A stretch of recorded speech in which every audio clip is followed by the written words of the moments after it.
The return home. Blake Harrison gripped the steering wheel of his silver Tesla as it glided through the rain-slicked streets of downtown Seattle.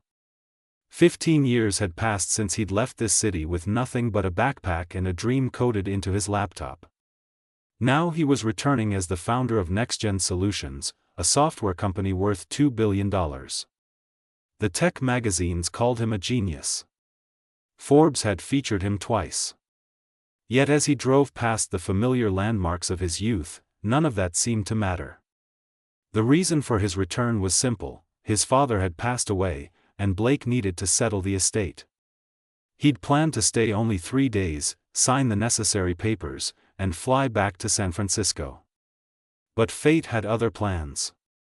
A glimpse from the past. The rain began to fall harder as Blake approached the intersection near Pike Place Market. Through the blurred windshield, he saw her. Even from this distance, even after all these years, he knew it was Rachel Bennett. His heart stopped. She stood beneath a faded blue umbrella, surrounded by buckets of flowers, calling out to passers-by who hurried past with their heads down against the rain. This was not the Rachel he remembered. That Rachel had been studying architecture at the University of Washington, her eyes bright with plans to design sustainable buildings. That Rachel had talked about changing cityscapes and winning awards. This Rachel looked tired. Her jacket was worn at the elbows. Her hands, which he could see even from his car, were red and rough from the cold.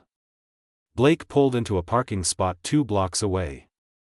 His hands were shaking. He took several deep breaths, the kind his meditation coach had taught him to use before important presentations. But no breathing exercise could prepare him for this moment. 15 years of silence. Walking back toward her stand, Blake's mind traveled to their last night together. It had been summer, 2009. They were both 23 years old, sitting on the dock at Green Lake, watching the sunset paint the water gold and pink. He'd told her about the job offer in California, a startup that wanted him to lead their development team. 6 months, he'd promised her, holding both her hands. Give me 6 months to get established, to prove myself. Then I'll send for you. We'll get an apartment in San Francisco together. You can transfer your graduate program there. Rachel had cried, but she'd believed him. She'd kissed him goodbye at the airport, waving until he disappeared through security. He'd looked back one last time, memorizing her face, certain he'd see it again soon. But 6 months turned into a year. 1 year became 2. His startup took off faster than anyone expected. There were meetings in New York, deals in Tokyo, expansions into Europe. Every time he thought about calling Rachel, about booking a flight home, another opportunity appeared. Another excuse presented itself. By year 3, he'd convinced himself she'd moved on. By year 5, he was too ashamed to reach out. By year 10, he'd built such a wall around that part of his heart that he told himself it didn't matter anymore. He'd been lying to himself. The first words. Flowers today, sir. Rachel's voice cut through his memories. It was hoarser than he remembered, roughened by years of calling out to crowds. I have fresh roses, carnations, and these beautiful daisies just came in this morning. Blake kept his head down, pretending to examine the buckets. He wore a simple rain jacket and jeans, nothing that would identify him as the man whose face had been on the cover of Business Insider last month. His hands trembled as he reached for a bouquet of mixed flowers. These are nice, he said, his voice barely above a whisper. How much? $15. They'll last a week if you change the water daily. He pulled out a $50 bill. Keep the change. Rachel's eyes widened. Sir, I can't accept this much. Let me get you change. Please, Blake said, finally looking up at her face. Consider it a tip.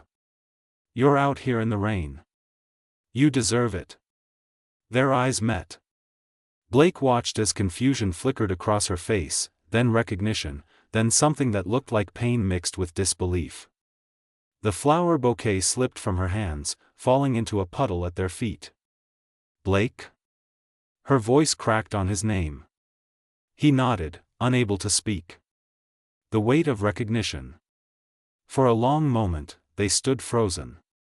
Rain fell around them. People rushed past, their umbrellas a sea of black and gray. Car horns honked in the distance. The city continued its rhythm, unaware that two people's worlds had just collided after 15 years apart. I don't understand, Rachel finally said. What are you doing here? My father died. I came back for the funeral. I'm sorry. The words came automatically, polite and distant. I heard about your success. I've seen your interviews. Blake flinched. Rachel, I know I have no right to talk to you. I know I don't deserve even a minute of your time. But please, can we go somewhere dry? Can we talk? Rachel bent down to pick up the fallen flowers. Her hands were shaking as badly as his. When she stood, her face had transformed into something hard and protective. Talk? You want to talk now? 15 years later, you want to talk? I know how this looks. Do you? Rachel's voice rose. A few people turned to look. Do you have any idea what these 15 years have been like? Do you know that I waited for you? That I turned down job offers in other cities because I thought you'd come back? That I kept my phone charged every night for 2 years, certain you'd call? The truth spills out. I'm sorry. The words felt pathetically inadequate. I'm so sorry, Rachel. I was a coward. I was selfish. I let my ambition consume everything. By the time I realized what I'd lost, I thought it was too late. Rachel laughed, but there was no humor in it. Too late? It's been too late for a decade, Blake. You made your choice. You chose servers and investors and stock options over me. And you know what? You were right to do it. Look at you now. Billionaire. Celebrity. Your company is changing the world. She gestured to her flower stand. And look at me. Selling flowers in the rain. We both ended up exactly where we were supposed to be. That's not true. Isn't it? Rachel started packing up her flowers, her movements sharp with anger. Go back to San Francisco, Blake. Go back to your penthouse and your private jets. Forget you saw me. Forget this ever happened. It's better that way. I can't forget. Blake's voice broke. I've tried for 15 years to forget you, and I can't. Seeing you here, like this, knowing that I'm partly responsible for the pain in your eyes, it's killing me. Rachel stopped packing. She turned to face him fully, and Blake saw tears mixing with the rain on her cheeks. What do you want from me, Blake? Forgiveness? You want me to tell you it's okay, that I understand, that pursuing your dreams was worth abandoning me? I can't give you that. I don't want forgiveness, Blake said quietly. I want a chance to explain. To tell you everything. To let you know that not a day has gone by when I didn't think about you, when I didn't regret my choice. I want you to know that every success felt hollow because you weren't there to share it. Rachel wiped her eyes roughly with the back of her hand. There's a coffee shop 2 blocks from here. Bennett's Brew. My cousin owns it. Meet me there in an hour. I need to finish packing up and get these flowers stored. She paused. But Blake, if you don't show up, if you disappear again, don't ever come looking for me. I survived losing you once. I won't do it twice. I'll be there, Blake promised. I swear on everything I have, I'll be there. Rachel nodded once, then turned back to her flowers. Blake stood there for another moment, watching her work, before walking away. His chest felt tight, his eyes burned with tears he couldn't shed in public. He'd built an empire, changed industries, and accumulated more wealth than he could spend in 10 lifetimes. But standing in the Seattle rain, watching the woman he'd never stopped loving pack up her flower stand, Blake Harrison realized he was the poorest man in the world. The coffee shop confession. Bennett's Brew was a small corner coffee shop with mismatched furniture and walls covered in local art. Blake arrived 20 minutes early, choosing a table in the back corner where they could talk privately. He ordered 2 coffees, remembering that Rachel took hers with cream and 1 sugar. He hoped she still did. When Rachel walked through the door, she'd changed into dry clothes. Her dark hair was pulled back in a simple ponytail, and she wore jeans and a green sweater that brought out the color of her eyes. Those eyes that had once looked at him with love now carried nothing but caution. She sat down across from him without a word, pulling the coffee cup toward her. She took a sip and something flickered across her face when she tasted it. He'd remembered correctly. "So talk," Rachel said, setting down the cup. "You have 1 hour. After that, I have an evening shift at the hospital. Tell me everything, Blake. No edited version. No carefully crafted story to make yourself look better. I want the truth. The unfiltered story." Blake took a deep breath. "The first year in California was brutal. I was working 18-hour days, sleeping on a couch in the office. The startup was failing. We were 3 weeks from bankruptcy twice. I told myself I couldn't bring you into that chaos, that I needed to wait until things were stable. You could have called me. Told me that. I know. But I was ashamed. I'd promised you success, and I was living on ramen noodles and rejection. Every investor meeting that fell through felt like another reason to wait." Rachel's jaw tightened, but she remained silent. "Then we got our first major funding. $5 million. I should have called you that night. Instead, I went out drinking with my team. We celebrated like we'd already won." Blake's voice grew quieter. "A woman approached me at the bar. Jennifer. She was a venture capitalist, beautiful, confident. She asked about my work, seemed genuinely interested. We talked for hours. Nothing happened that night, but she gave me her card. Did you date her?" Rachel's voice was flat. "For 6 months. She introduced me to the right people, opened doors I couldn't have opened myself. She helped NextGen grow. But every time I looked at her, I saw you. Every time she laughed, I heard your laugh. When it ended, she told me I was in love with someone else. She was right." Rachel stirred her coffee slowly, her expression unreadable.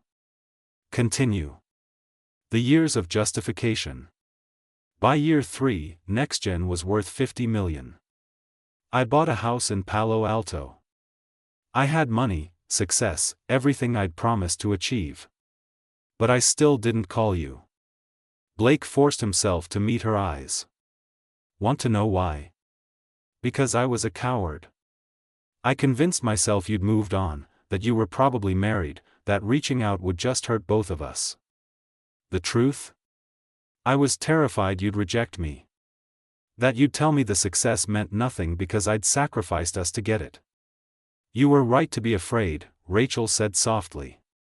"I would have said exactly that. There were other women over the years. None of them lasted more than a few months. My therapist told me I was emotionally unavailable. My business partner said I needed to let go of the past. Everyone had advice except the one person I needed to hear from." Blake's hands clenched around his cup. "Last year, NextGen went public. In one day, I made $300 million.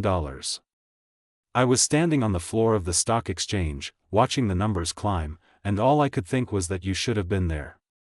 That every milestone meant nothing without you." Rachel's eyes glistened with unshed tears. "Do you know what I was doing last year when your company went public?" Blake shook his head. Rachel's truth. "I was working my 3rd job, trying to pay off my father's medical debt. He died 5 years ago. Cancer. The treatment bankrupted us. My mother passed 2 years after him. Broken heart, the doctor said, but I think it was the stress of losing everything. Rachel's voice remained steady, but her hands trembled. I lost our house, Blake. The house where I grew up, where we used to study together on the porch. It was foreclosed on because I couldn't keep up with the payments while covering hospital bills. Blake felt physically ill. Rachel, I had no idea. How could you? You never called. Never visited. Never even sent a message to check if I was alive. She wiped away a single tear. I did finish my architecture degree. Did you know that? I graduated top of my class. Had offers from 3 firms in Seattle. But then Dad got sick, and I had to take jobs that paid immediately. Waitressing, retail, whatever I could find. The architecture firms couldn't wait for me to sort out my family crisis. They hired someone else. I'm so sorry. Stop saying you're sorry. Rachel's voice rose, then dropped back down. Sorry doesn't change anything. Sorry doesn't bring back 15 years. Sorry doesn't pay the bills or heal the wounds or undo the damage. The flower stand story. Blake waited, letting her anger fill the space between them. Rachel took another sip of coffee, composing herself. The flower stand started 4 years ago. I was working at a hospital as a janitor, night shifts. One of the patients I'd gotten to know, Mrs. Chen, she sold flowers at Pike Place. When she got too sick to work, she asked if I'd take over her spot. Said she didn't want it going to some stranger. Rachel smiled sadly. I figured, why not? It was outdoors, I could set my own hours, and flowers made people happy. At least I was creating some joy in the world. You always did that, Blake said quietly. Created joy wherever you went. Don't romanticize my life, Blake. I'm not some noble character in a story. I'm a 38-year-old woman with no retirement savings, no health insurance, and no prospects beyond hoping the rain doesn't destroy my inventory. She leaned forward. You want to know the worst part? I saw your first magazine interview 7 years ago. You talked about your morning routine, your meditation practice, your gratitude journal. You said you were grateful for the people who believed in you early on, who supported your vision. And I thought, he doesn't even remember me. I'm not even a footnote in his success story. You were more than a footnote. You were everything. Past tense, Blake. I was everything. Not anymore. The proposal. Silence fell between them. Around them, the coffee shop buzzed with life. Students typing on laptops. A mother calming a crying baby. An elderly couple sharing a pastry. Normal people living normal lives, unaware of the 15 years of pain sitting at the corner table. I have a proposal, Blake finally said. Rachel laughed bitterly. What could you possibly propose that would fix this? 30 days. Give me 30 days to prove that I've changed, that I understand what I lost, that I'm not the same selfish person who got on that plane 15 years ago. 30 days of what? Let me work at your flower stand. Let me be part of your life, your real life, not some fantasy where I throw money at problems and expect everything to be fixed. Blake's words came faster. I'll cancel my meetings. I'll stay in Seattle. I'll wake up at dawn to help you buy flowers. I'll stand in the rain selling carnations. I'll do whatever you do, live how you live. At the end of 30 days, if you still hate me, if you still think I'm beyond redemption, I'll leave and never bother you again. Rachel stared at him. You're insane. You're a billionaire. You can't just abandon your company for a month to play flower vendor. Watch me. NextGen practically runs itself. I have a board, executives, people far more competent than me handling day-to-day operations. The truth is, I'm not even necessary anymore. Blake reached across the table, stopping just short of touching her hand. But you're necessary, Rachel. You're the only necessary thing I've encountered in 15 years. Please. Let me try. The conditions. Rachel pulled her hand back. If I agree to this, and that's a massive if, there are conditions. Anything. First, no money. You don't buy me things, you don't pay my bills, you don't try to solve my problems with your bank account. I need to know if there's anything real between us, and money would just contaminate that. Agreed. Second, you sleep on your own couch or in a hotel. This isn't some romantic reunion where we fall back into each other's arms. If anything happens between us, it happens because we both choose it, not because of history or nostalgia. Makes sense. Third, if I tell you to leave, you leave. No arguments, no negotiations, no trying to convince me otherwise. My decision is final. Understood. Rachel studied his face for a long moment. Blake could see her weighing options, calculating risks, protecting herself against further hurt. Finally, she spoke. I had a boyfriend 2 years ago. Thomas. He was a teacher, kind, patient, everything you weren't. We dated for 8 months. It was going well. Then one night, he asked me if I'd ever been in love before. Rachel's voice caught. I told him about you. About us. About how you'd left and never came back. He listened to the whole story, and then he asked me a question: are you still in love with him? I couldn't answer. My silence was answer enough. He left that night. I haven't dated since. Why are you telling me this? Because I need you to understand the risk I'm taking. If I let you into my life and you disappoint me again, it won't just break my heart. It'll destroy whatever small piece of hope I have left that love is real, that people can be trusted, that promises mean something. Rachel's eyes locked onto his. Can you handle that responsibility, Blake? Can you commit to 30 days knowing that you're holding the last fragile part of my ability to love in your hands? Blake felt the weight of her words settle over him like a physical force. This wasn't about grand gestures or romantic redemption. This was about a wounded person deciding whether to risk being wounded again. I can, he said. And I will. No matter how hard it gets, no matter what I have to sacrifice, I'll be there every single day for 30 days. And if at the end you tell me to leave, I'll know I at least tried to make things right. Rachel nodded slowly. Okay. 30 days. Starting tomorrow morning at 5 o'clock. We drive to the flower market together. You'll see what my life actually looks like. I'll be there. Blake? Rachel stood to leave. Don't make me regret this. As she walked out of the coffee shop, Blake sat alone with his cold coffee, realizing he'd just been given the most important business deal of his life. And for the first time, failure wasn't an option. The first morning. Blake's alarm screamed at 4:30 in the morning. He'd barely slept, lying awake in his hotel room, second-guessing everything. When he pulled up to Rachel's apartment building at 5 o'clock sharp, she was already waiting outside, wearing work gloves and a thick jacket. You actually showed up, she said, surprise evident in her voice. I said I would. They drove in Rachel's old Honda Civic, a car that had seen better days. The heater barely worked. One window wouldn't roll up completely. But Blake didn't complain.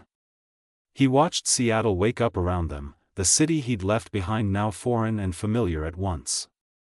The flower market was a chaotic symphony of colors and shouts.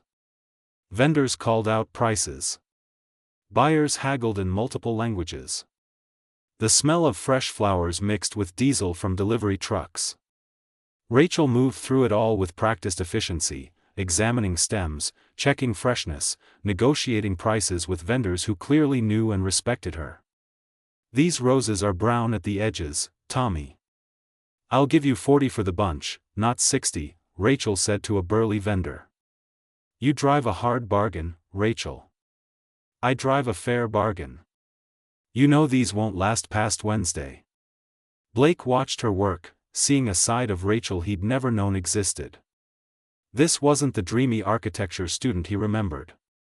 This was a businesswoman, sharp and capable, thriving in a world he knew nothing about. Your turn, Rachel said, handing him a bucket. Fill this with carnations.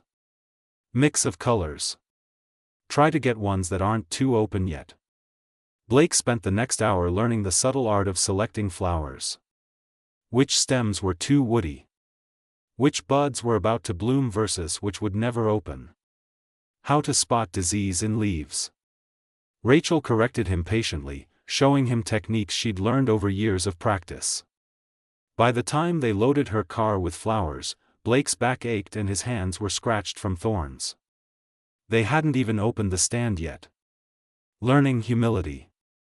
The first week was brutal. Blake woke before dawn every morning, helped Rachel buy and prepare flowers, then stood on the street corner for 8 hours calling out to potential customers. His feet throbbed. His voice grew hoarse. His hands developed blisters that turned into calluses. But he didn't complain. Not when it rained for 3 days straight. Not when a drunk man knocked over an entire bucket of roses. Not when they made only $60 in a whole day because a storm kept people away. Rachel watched him carefully, waiting for him to quit. Waiting for him to suggest buying her a storefront or hiring employees. Waiting for him to use his wealth to escape the reality of her life. Blake never did. Why aren't you calling your office? Rachel asked on day 9, as they packed up in the evening drizzle. I told them not to contact me unless the company was literally on fire. And they listened? I'm still the majority shareholder. They don't have much choice. Blake hefted a bucket of unsold tulips into her car. Besides, I meant what I said. 30 days of your life, your rules. Rachel studied him. You're different than I expected. Different how? Less arrogant. I thought you'd show up in expensive clothes, throwing money around, acting like you were doing me some kind of favor. But you actually work. You listen. You don't complain. Did you want me to be arrogant? Blake asked, genuinely curious. Honestly? Yes. It would be easier to hate you if you were. Rachel closed the car trunk harder than necessary. Instead, you're making this complicated. The neighborhood connection. By week 2, something unexpected happened. Blake started recognizing regular customers. Mrs. Rodriguez, who bought yellow roses every Tuesday for her late husband's grave. James, the teenager who saved up to buy flowers for his girlfriend on Fridays. The businessman who always rushed past but would stop if Rachel called out a greeting. You remembered my name, Mrs. Rodriguez said one morning, her face lighting up when Blake greeted her. Of course. Tuesday yellow roses, right? She bought twice as many flowers as usual, pressing an extra $5 into his hand. You're good for her, she whispered, glancing at Rachel. She smiles more with you here. Blake watched Rachel throughout the days, noticing details he'd been too self-absorbed to see 15 years ago. How she gave small discounts to people who looked like they were struggling. How she knew the names of homeless people who passed by, always setting aside flowers to brighten their day. How she had a gift for matching people with exactly the right arrangement without them even knowing what they wanted. You're an artist, Blake told her one evening as they cleaned stems. Rachel shrugged. I'm a flower vendor. No. You read people. You understand what they need before they do. That's a gift. It's survival. You learn to read people when your income depends on it. It's more than that. Blake paused his work. You know what I think? I think you became an architect anyway. Just not with buildings. You create small moments of beauty in people's days. You design experiences, not structures. Rachel's hands stilled. When she looked at him, her eyes were wet. Nobody's ever said anything like that to me before. Then nobody was paying attention. The crisis. On day 18, everything changed. Blake and Rachel were setting up the stand when a black sedan pulled up. Two men in suits stepped out, and Blake's stomach dropped. He recognized one of them, Patrick Reeves, NextGen's chief operating officer. "Mr. Harrison, we need to speak with you immediately," Patrick said, his face grave. "Not now, Patrick." "Sir, it's urgent. The Japanese merger, it's falling apart. They want to speak with you personally, or they're walking away. That's $200 million. Rachel's head snapped toward Blake. $200 million? Blake didn't take his eyes off Patrick. "Send Thompson. He negotiated the preliminary terms. They specifically requested you, sir. The plane is waiting at Boeing Field. If you leave now, you can be in Tokyo by this evening." Blake felt Rachel watching him. This was the test. This was the moment she'd been waiting for, expecting him to choose business over his promise, just like he'd done 15 years ago. "Tell them I'm unavailable," Blake said firmly. "Thompson handles it, or we walk away from the deal." Patrick's face went pale. "Sir, are you serious? This could cost the company." "I know exactly what it could cost. I also know what my word is worth." Blake turned to Patrick fully. "I told you not to contact me unless the building was on fire. Is the building on fire?" "No, but..." "Then the answer is no. Go back to San Francisco. Handle this. You're more than capable." Patrick looked between Blake and Rachel, clearly trying to understand what was happening. Finally, he nodded and returned to the sedan. As it pulled away, silence fell over the flower stand. "You just walked away from $200 million, Rachel said quietly. "No. I chose to keep my word." Blake picked up a bucket of daisies. "Where did you want these?" Rachel didn't move. "Blake, that was insane. You could have gone. I would have understood." "Would you have?" She opened her mouth, then closed it. They both knew the answer. "I told you 30 days, Blake said. "That means 30 days. Not 29 and a half. Not 30 minus one emergency business trip. 30 full days of showing up, being present, proving that you matter more than any amount of money." Rachel's eyes filled with tears. "I don't know what to do with that." "You don't have to do anything. Just let me finish what I started." The turning point. That night, Rachel invited Blake to her apartment for the first time. It was small but clean, decorated with photographs and dried flowers. On one wall hung a framed sketch, an architectural drawing of a building that had never been built. "I designed that in graduate school," Rachel said, following his gaze. It was going to be a community center with rooftop gardens. Sustainable materials, natural light, spaces that brought people together. She smiled sadly. "Dreams from another lifetime. It's beautiful. It's impossible. Buildings like that require funding, connections, clients willing to take risks. I have none of those things." Blake walked closer to the drawing, studying the details. It was brilliant work, innovative and thoughtful. "What if you still could?" he asked quietly. "Blake, no." We agreed. "No money." "I'm not talking about money. I'm talking about your dream. What if there was a way to make this happen that didn't involve charity or guilt or me trying to fix your life?" Rachel crossed her arms. "I'm listening. NextGen is building a new headquarters in Seattle. We're going to break ground next year. The architectural firm is good but safe, designing another glass and steel box that looks like every other tech campus." Blake turned to face her. "What if you competed for the contract? Submitted a real proposal, went through the official channels, pitched to the board?" No special treatment because of me. Just your work against everyone else's. I haven't practiced architecture in 15 years. So? You've spent 15 years understanding what makes spaces work for real people, not just rich clients.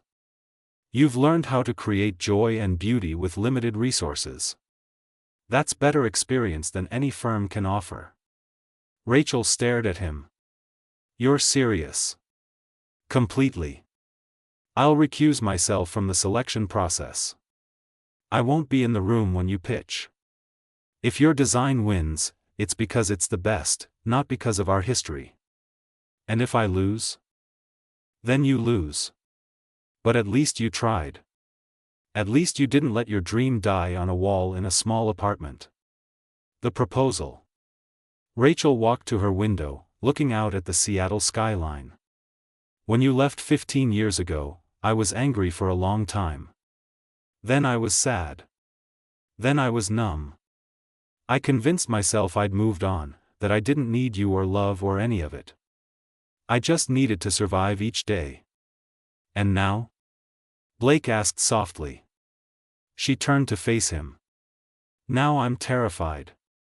Because for the first time in 15 years, I feel something again. Hope. Possibility. The sense that maybe life could be more than just getting through until tomorrow. Tears streamed down her face. But what if you leave again? What if this is just an elaborate guilt trip, and once you've absolved yourself, you disappear? I can't survive losing you twice, Blake. I barely survived it once. Blake crossed the room, stopping just in front of her. I'm not leaving. Not after 30 days, not after 30 years. I finally understand that success means nothing if you're alone. That money can't buy back time or erase regret. That the only thing worth having in this world is people who matter, and you're the person who matters most. How do I trust that? You don't. Not yet. Trust has to be earned, and I have 15 years of mistrust to overcome. But I'm asking you to let me try. Blake took her hands gently.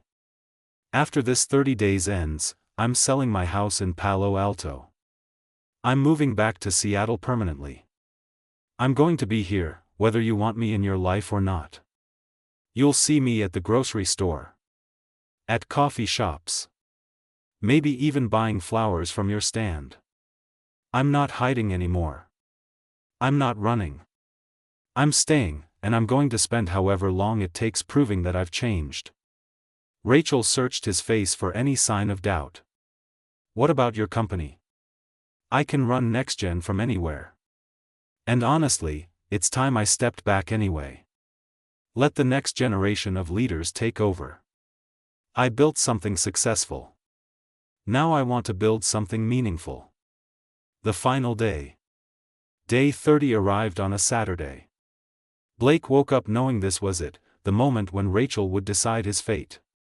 They worked the stand together as they had for a month, falling into the rhythm they'd developed. The easy banter, the shared looks when a difficult customer appeared, the quiet satisfaction of arranging flowers just right. As evening approached and they began packing up, Blake realized he didn't know what to say. How do you summarize 30 days of redemption in a few words? How do you wait for a verdict that could determine the rest of your life? Rachel finished loading the last bucket into her car, then turned to him. Walk with me? They strolled to a nearby park, finding a bench overlooking the water. The sun was setting, painting the sky in shades of orange and purple. It reminded Blake of that night at Green Lake 15 years ago, when he'd made a promise he'd broken. I've been thinking, Rachel said, watching the sunset. About forgiveness and second chances. About whether people really change or just learn to hide their flaws better. Blake's heart hammered against his ribs. I don't think you're the same person who left 15 years ago, Rachel continued. That person was brilliant but selfish, ambitious but blind to what mattered.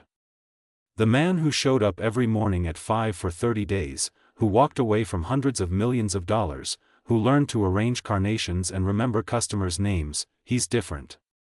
Rachel. Let me finish. She finally looked at him. I'm not ready to jump back into what we had. That relationship died a long time ago, and we can't resurrect it. But maybe we could build something new. Something better. Based on who we are now, not who we were. Are you saying yes? I'm saying maybe. I'm saying let's keep going, day by day, and see what happens. She took his hand. I'm saying I'm willing to try if you are. Blake felt something break open in his chest, 15 years of guilt and regret finally releasing. I'm willing to try for as long as you'll let me. They sat together as the sun disappeared below the horizon, two people who'd lost each other and found their way back, not to where they'd been, but to somewhere entirely new. Somewhere that required courage and honesty and the willingness to build something from the broken pieces of what they'd once had. 3 months later, Rachel submitted her architectural proposal for NextGen's new headquarters. She didn't win, but she came in second, and 3 other companies reached out wanting to hire her. 6 months after that, she opened her own small firm, specializing in sustainable community spaces. Blake kept his word. He moved back to Seattle, took a less active role in NextGen, and showed up at Rachel's flower stand every Saturday morning to help. Some people thought it was strange, a billionaire selling carnations on street corners.